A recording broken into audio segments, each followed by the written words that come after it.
북한을 향한 예리한 시선. 깊이 있는 한반도 이야기를 전하는 여러분의 북마크. 따끈따끈한 북한 핫이슈를 전하는 나우북. 27년차 북한통 이영중 소장님과 또 똑소리 나는 AI 스피커 마크와 함께 오늘도 힘차게 스타트합니다. 네. 금주의 북한 핫이슈 공개해줘.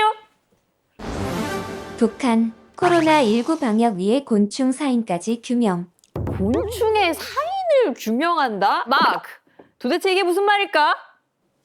검색 결과 코로나19가 박쥐에서 발원했으며 중간 동물 숙주를 통해 사람에게 전파됐다는 세계보건기구의 추정에 근거해서 북한은 박쥐는 물론 야생동물 곤충에 대한 역학 조사를 하고 있는 것으로 알려졌습니다. 마크의 조사 결과를 들어보니까 북한이 좀 예민한 게 아닌가 싶기도 한데요. 예민할 수밖에 없죠. 뚫리면 끝장이다. 네. 이런 생각이 있었기 때문에 지난 1월부터 비상 방역에 들어갔잖아요. 네. 그리고 북한의 열악한 어떤 코로나 대응 능력 이런 걸로 볼 때 이렇게까지밖에 할 수가 없다. 아. 그러다 보니까 지난 여름에 접경 지역에 1, 네? 2km 동물이나 뭐 아. 접근하면 무조건 사살해라. 이렇게 했다니까 북한이 특히 그 우리랑 다른 거 물건을 통해서 전염될 수 있으니까 북중 접경 또 다른 지역에서 화물 검역하면서 네. 좀 신경 많이 쓰는 거 있고요. 동물이나 이런 것들 좀 문제될 수 있다는 거 철저하게 차단을 하고 있습니다. 근데 말이죠, 마크. 근데 진짜로 코로나19가 곤충을 통해서도 감염될 수 있는 거 맞아? 미국의 질병본부 CDC는 코로나19나 다른 유사한 코로나 바이러스가 모기나 진드기 등의 곤충에 의해 전파된다는 증거는 없다고 밝혔습니다. 증거는 없다. 네, 그렇지만 뭐 북한은 지금 닥치는 대로 아. 일단 대책을 세울 수 있는 거는 다 하고 있는 것 같아요. 네. 그래도 다행이긴 합니다. 근데 여기서 또 하나 짚고 넘어가야 할 게 지난 16일이었는데요. 네. 25일 만에 모습을 드러낸 김정은 위원장의 행보였습니다. 코로나19 방역 논의가 역시 또 중요한 이슈였다고요? 완벽한 봉쇄 장벽을 구축해라. 아우. 비상 방역전의 강도를 더 높여라. 오. 뭐 이런 얘기를 쏟아냈는데요. 북한의 방역 체계 아마도 보면은 지금 더 강화되면 강화됐지 좀 우리처럼 뭐 융통성 있게 대응하는 건 없는 것 같아요. 네. 네. 뭐 오죽했으면 곤충까지 나왔을까 싶네요. 자, 막 두 번째 이슈 공개해줘. 북한 김장 전투 대신 땡땡땡 속출. 왜? 소장님. 네. 일단 요거부터 짚고 넘어갑시다. 김장 전투가 뭔가요? 전투 북한에서는 뭐 세 가지죠. 진짜 싸움 전투. 싸우자.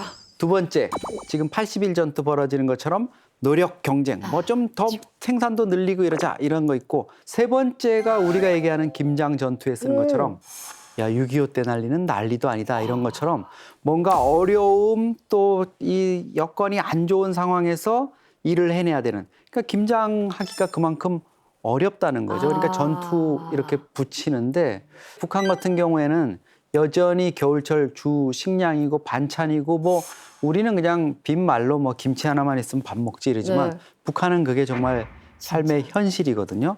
거기다가 이제 몇 집 또 인민반끼리 모아가지고 이렇게 노력 공수를 좀 모아가지고 한다? 뭐 이러다 보면 진짜 톤 단위 얘기가 나오죠. 배추, 절임 배추 톤 단위. 네. 네. 와, 톤 단위 어마어마한데요.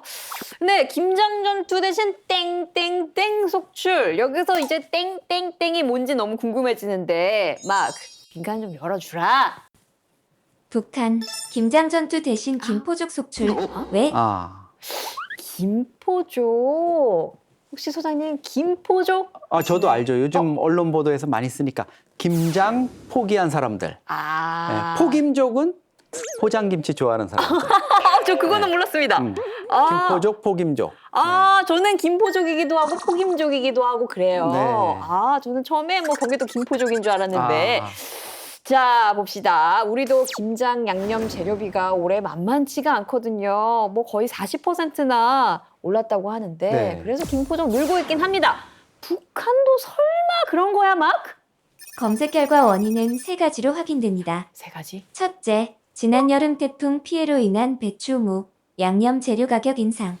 둘째, 코로나19 방역 정책으로 김장 재료를 실은 트럭, 장사꾼들의 이동이 어려움. 셋째, 코로나19 여파로 북한 주민의 경제 사정 악화입니다. 근데 중요한 겨울의 먹거리, 네. 김장을 포기하게 되면 북한 주민들 뭐 먹고 사나요? 글쎄 김치 없으면 정말 뭐 대책이 없는데 네. 그렇지 않아도 뭐 올해 56일 동안이었어요 장마가. 아우. 그래서 너무 길어서 사실 배추가 다 썩고 이래서 지금 네. 우리도 배추값이 뛰고 이런 게 정말 그런 이유거든요. 근데 북한 주민들은 이제 그런 이유에다가 뭐 양념이라든가 이런 것도 부족하고 또 코로나 때문에 이런 방역 문제 이런 것까지 지금 삼중고에 시달리고 있는 이런 상황이죠. 그러다 보니까 이제 김장을 제대로 담그지 못하는 사람들 협동농장이나 또 이 뭐 배추를 생산하는 현장에 가서 노동을 도와주거나 아니면 거기 관리인한테 뭐 좀 뇌물을 줘서라도 그 수확하고 남은 이제 네. 뭐 찌꺼기들 갖다가 시래기를 만든다든가 무청을 갖다가 이렇게 뭐 가공을 해서 절여놨다가 먹는다 이런 게 있고요.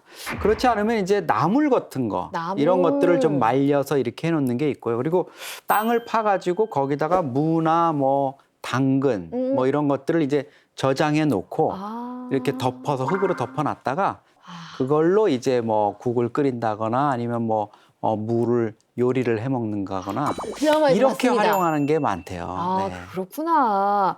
근데 이쯤 돼서 궁금한 게 소장님은 북한에서 이렇게 김치 드셔보셨나요? 최고죠. 어? 북한 김치 감칠맛이 나고 그 다음에 맛이 북한 사람들은 그걸 뭐라고 부르냐면 쩡하다 이렇게 얘기해요. 쩡해요? 야, 김치 맛이 쩡하구나. 쩡해? 정말 이렇게 확 땡기는 감칠맛이 있고 시원한 맛이 있을 때 쩡! 터지는 듯한 그런 느낌, 상큼한 맛이 있어요. 그게 이제 발효도 잘 되고 간이라든가 이런 것도 하는데 북한 김치가 네. 그런 이유는 좀 담백한 이유는 우리 남도 김치처럼 뭐 젓갈이라든가 이런 걸 넣지 않고요. 그 다음에 양념이라든가 이런 것도 걸쭉하게 하지 않고 그냥 담백하게 국물.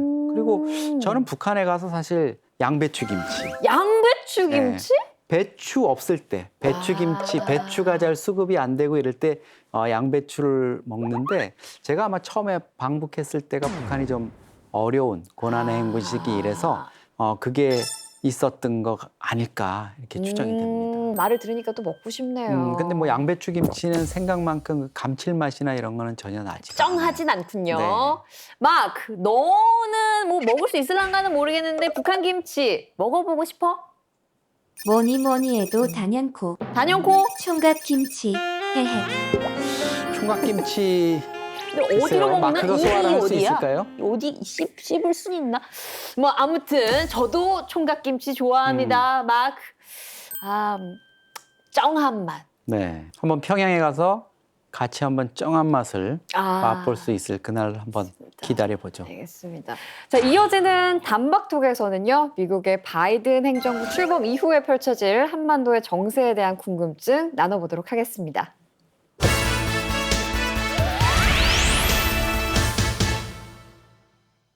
다양한 북한의 소식을 전해드리는 여러분의 북마크. 이번 순서는 좀 더 쉽고 유쾌하게 북한 이야기를 나눠보는 단박톡 시간입니다. 이번 미국 46대 대통령 선거에서 민주당의 조 바이든 후보가 당선하면서 전 세계가 한반도 정세 변화에 주목하고 있는데요.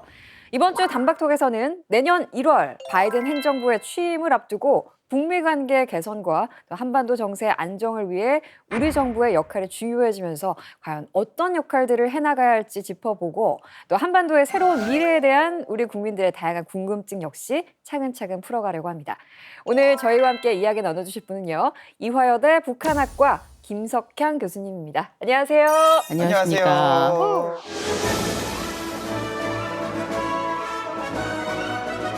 교수님의 화사한 의상처럼 이게 저희의 미래다. 화사하고 밝은 미래다. 네, 이렇게 생각을 해보면서 오늘 네. 활기차게 시작을 해보려고 합니다. 근데 아무래도 이번 미 대선에서 조 바이든 후보가 승리하면서 전 세계가 한반도 정세에 주목을 그렇죠. 하고 있을 것 네. 같아요. 아무래도 네. 어떤 변화가 있을 네. 테니까. 특히 인터넷상에서는 네. 이 바이든 당선인과 이 한반도 정세에 대해서 우리 국민들이 많은 의견들과 궁금증을 맞아요. 막 이렇게 표현하고 계시더라고요. 네. 네. 그래서 저 단박톡 MC 김민성이 아, 네. 처음으로 처음으로? 준비를 했습니다. 뭐예요? 국민들의 궁금증을 쏙 뽑아서 탁탁 해결해 드리는 인싸그램. 뭐가 많다. 인스타그램. 왜냐면 선배 저 이거 진짜 해보고 싶었거든요. 톡톡 인스타그램. 그래. 그램. 인싸그램 함께 보시죠. 쫑. 우리 바이든 당선인이 이렇게 딱 바로 나타나네요. 궁금증이 진짜 많네요. 우리 첫 번째 질문부터 볼까요? 볼까요? 참고로 첫 번째 질문은 정말 가장 많은 국민들이 궁금해하셨던 부분이에요. 오. 바이든 당선인이 대통령이 되면 우리나라랑 북한이랑 전쟁이 날 거라는데 사실인가요? 에이, 설마 하지만 진짜 저렇게 네. 궁금해하시는 분들이 있어요. 바이든 아. 행정부 출범을 앞두고 있는 이 시점에 북한은 다급해졌으니까 다급하긴 할 것 무력 같아요. 도발을 할 가능성 뭐 이런 것도 무시할 수는 그 없거든요. 전쟁의 의미가 네. 그걸까요? 그러니까 무력 네. 도발을 할 거다? 북한이? 그쵸. 네. 근데 뭐 무력 도발 할 거다. 하지만 전문가들은 뭐 그럴 극단적인 가능성은 없다. 뭐 양극으로 나뉘는데 일단 이런 분석에 나오는 근거들 어떤 게 있나요? 북한의 그 젊은 지도자의 입장에서 보면 굉장히 다급할 것 같기는 합니다. 왜냐하면 몇 달 전까지만 하더라도 당연히 트럼프 맞아요. 재선이 된다. 네. 네. 트럼프 저도 그렇게 현재 생각했어요. 대통령이 재선된다. 네. 완전 틀렸거든요. 그래가지고. 뭐 내기하신 거 아니에요? 저도 트럼프가 당선될 것 같긴 합니다. 네. 적어도 트럼프와 나는 만났다. 네. 그리고 그러니까 트럼프 대통령이 미국 대통령으로서 나한테 친구라고 했다. 뭐 이런 식의 그 우리가 가까운 사이다. 네. 편지를 주고받는다. 뭐 이런 게 있어서 재선이 되면 이제 4년 동안 진행을 하면서 뭐 북한과 관계가 좀 더 좋아질 것이다라는 기대감이 약간은 있었던 것 같아요. 네.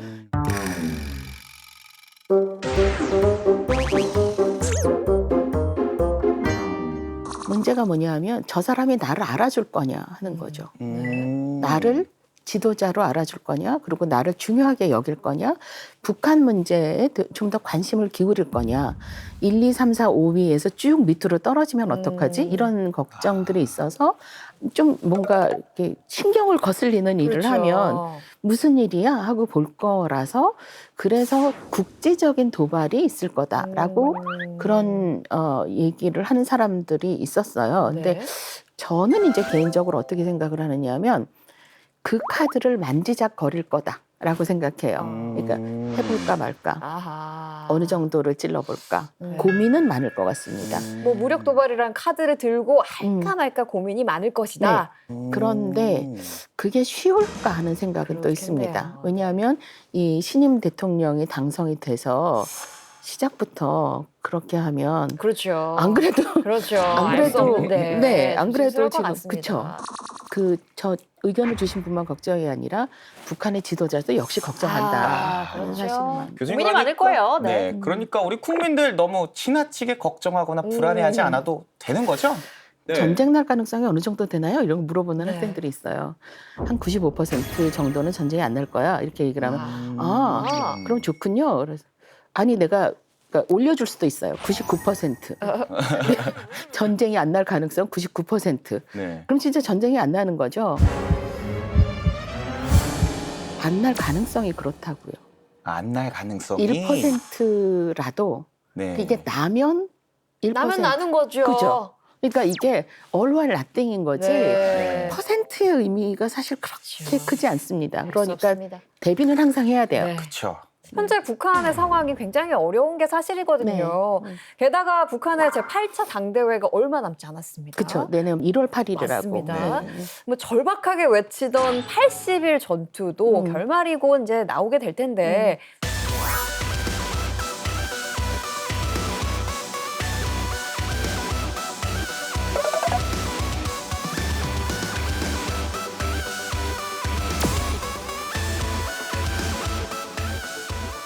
코로나19 확산 속에서 이 80일 전투의 성과 김정은 위원장이 처음에 바라던 만큼 나올까요? 이거 되게 미안한 일인데 안 나올 것 같습니다. 안 나올 것 같습니다.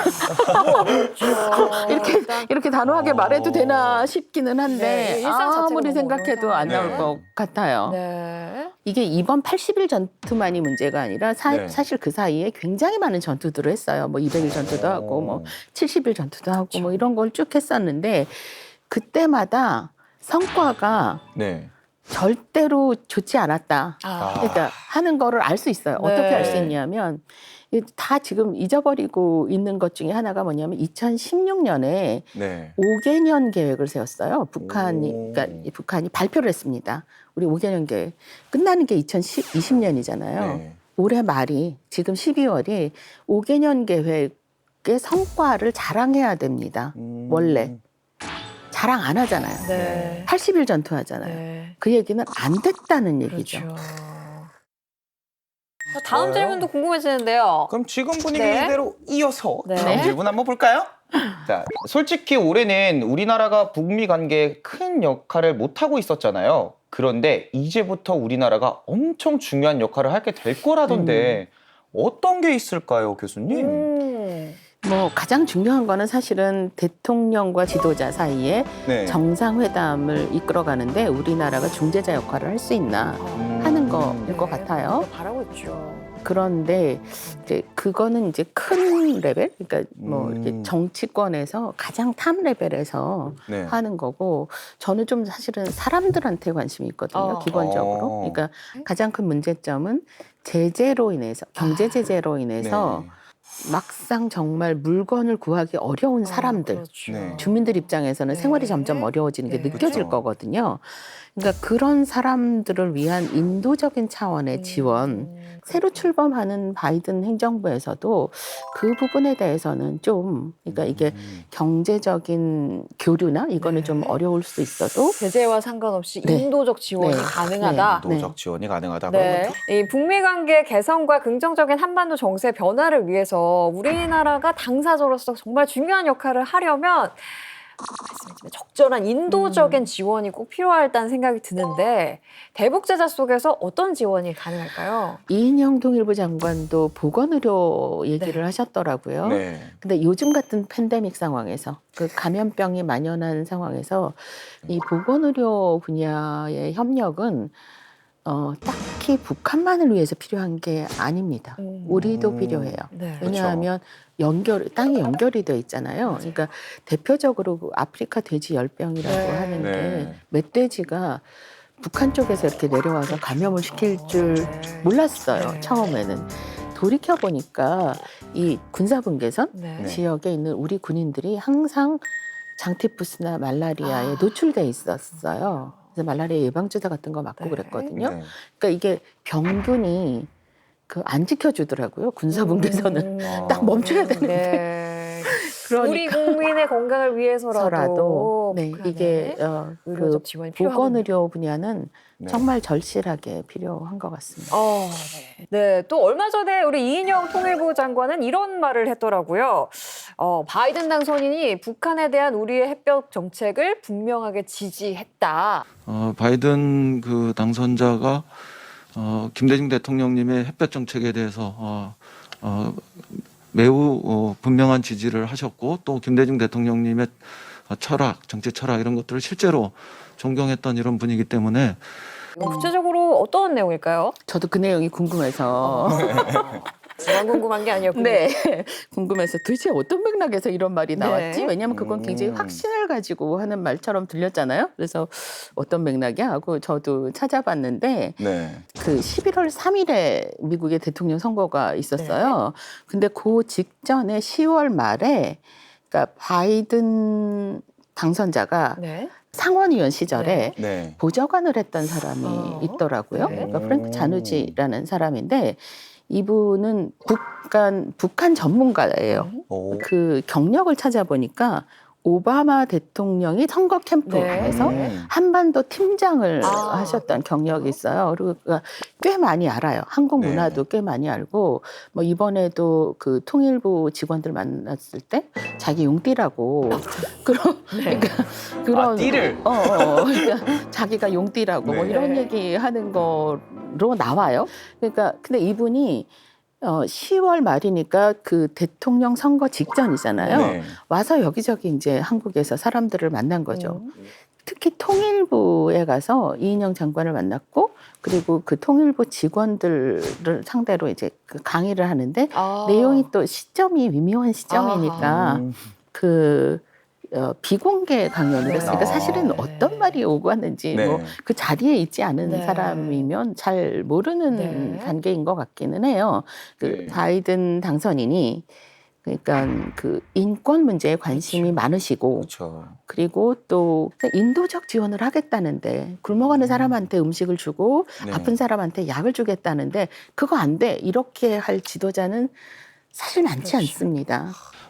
만약에 우리가 치료제와 백신을 서로 협력할 수 있다면 북으로서는 그런 코로나 방역 체계로 인해서 경제적인 희생을 감수했던 부분들로부터 좀 벗어날 수 있는 그런 계기를 만들 수 있지 않을까 그렇게 생각합니다.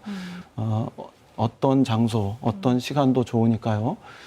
북이 응하기만 한다면 저는 최상의 대화를 할 준비를 하고 있습니다. 이쯤에서 또 궁금해지는 네. 게 북한이 우리 정부의 남북 경협이나 이 공동 사업 같은 제안에 어떠한 반응을 보일까 이거거든요. 네. 사실 지금까지는 묵묵부답인 경우가 많았잖아요. 맞아요. 상황이 네. 바뀔까요? 바뀔까요? 바뀌었으면 좋겠어요. 바뀔 거야! 바뀌었으면 좋겠다. 네. 바뀌어라! 네, 이렇게 말씀을 해주시는 건 굉장히 도움이 돼요. 그렇죠, 그렇죠, 왜냐하면 그렇죠. 그 북한 쪽에서도 텔레비전 여러 대 놓고 그렇죠, 그렇죠, 그렇죠. 이게 그거 계속 여론 조사를 하거든요. 어. 그래서 한국 내부에서 국민들이 어떤 반응을 보이고 있는지, 어떤 걸 원하는지 네. 그거에 어필하고 싶은 욕심이 이 젊은 지도자한테 있는 것 같거든요. 그래서 계속 이렇게 뭐 저런 인스타그램 이런 데서 네. 막 이렇게 해주시는 건 굉장히 도움이 될 것 같습니다. 인스타그램 보고 있어요. 지금. 인스타그램 이렇게. 네. 보고 있어요. 보고 있다고 네. 생각하고 한마디씩 하죠, 저희. 아, 네, 그만 아우. 밀당하시죠 이런 거. 답답해요. 네. 그만 좀 하세요. 예? 좋은 게 좋은 거라고. 네.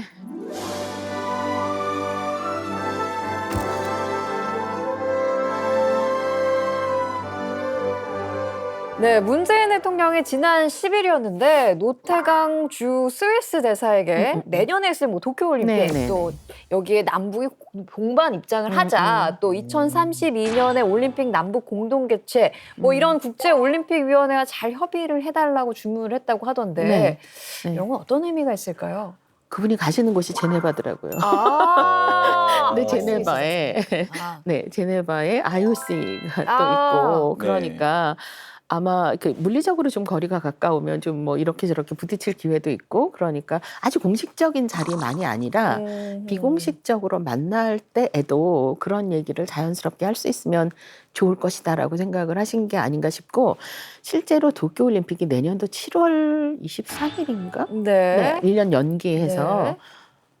얼마 안 남았죠. 그렇죠. 그런데 일본은 지금 그걸 굉장히 띄우려고 어허. 그 올림픽 분위기를 만들어내려고 하고 있는데 만약에 남북이 공동 입장을 한다고 하면 그거 자체가 굉장히 큰 이슈가 될 거예요. 그렇죠. 네. 그러니까 이렇게 남북한이 정상회담 할 때 전 세계에서 기자들이 그렇게 많이 몰려올 줄 몰랐어요.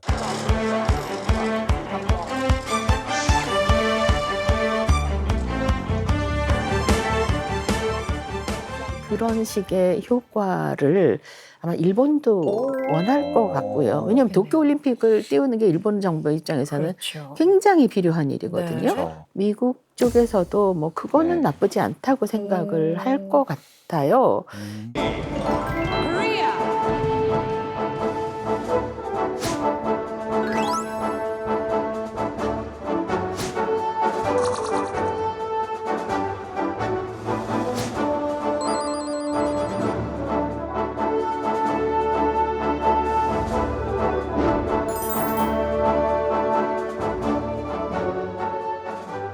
이쯤에서 다음 질문 보죠. 인스타그램! 마지막 질문이네요. 질문이에요. 네. 근데 사실 저는 이 질문을 보고서 살짝 울컥했어요. 울지 마요. 마지막 질문 보자. 볼까요? 보자. 네. 보자. 자, 바이든 대통령이 되면 남북 관계가 더 좋아질 수도 있다고 하던데 내년쯤에는 이산가족 상봉도 가능할까요? 네. 저희 할아버지 소원이거든요. 네. 착한 손자. 나도 소원이다. 손녀. 그러니까요. 네. 사실 저는 저게 저의 개인적인 얘기이기도 합니다. 네. 저는 아버지가 일사후퇴 때 집안의 막내 아들인데 혼자 내려오셨거든요.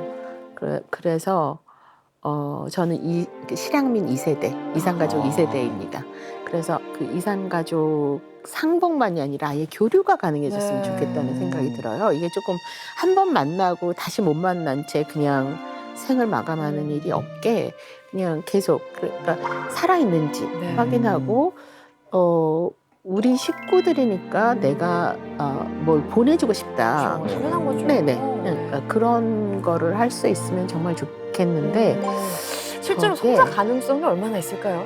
한 가지 희망적인 네. 면이 네. 있습니다. 네. 이번에 그 미국에서 하원의원 선거를 했잖아요. 네. 그 선거에서 한국계 미국인이신 분들이 4분이 되셨더라고요. 네. 근데 이분들이 그러니까 미국 안에 있는 네. 한국계 교포들의 이산가족 상봉에 관심이 굉장히 많으세요. 그러니까 그런 것과 더불어 이산가족 상봉이 또 그래도 좀 약간 동력을 얻지 않을까 하는 생각이 있습니다. 이게 실제로 이전의 네. 사례들을 살펴봐도 남북 관계가 굉장히 경색돼 있을 때 이산가족 상봉을 하면서 분위기가 뚫고 나가는 반전이 되는 게 경우가 있었죠. 있었잖아요. 네, 네. 뭐 말씀해 주셨지만 남북 이산가족의 노령화가 점점 심화되고 있기 맞아요. 때문에 하루라도 빨리 더 많은 이산가족들이 서로 네. 만나고 그리움을 해소하면 좋겠다는 생각이 드는데요.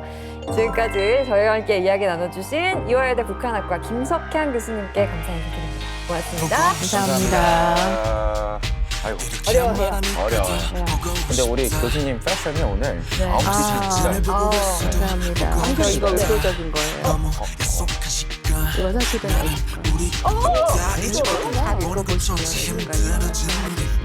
읽어보시면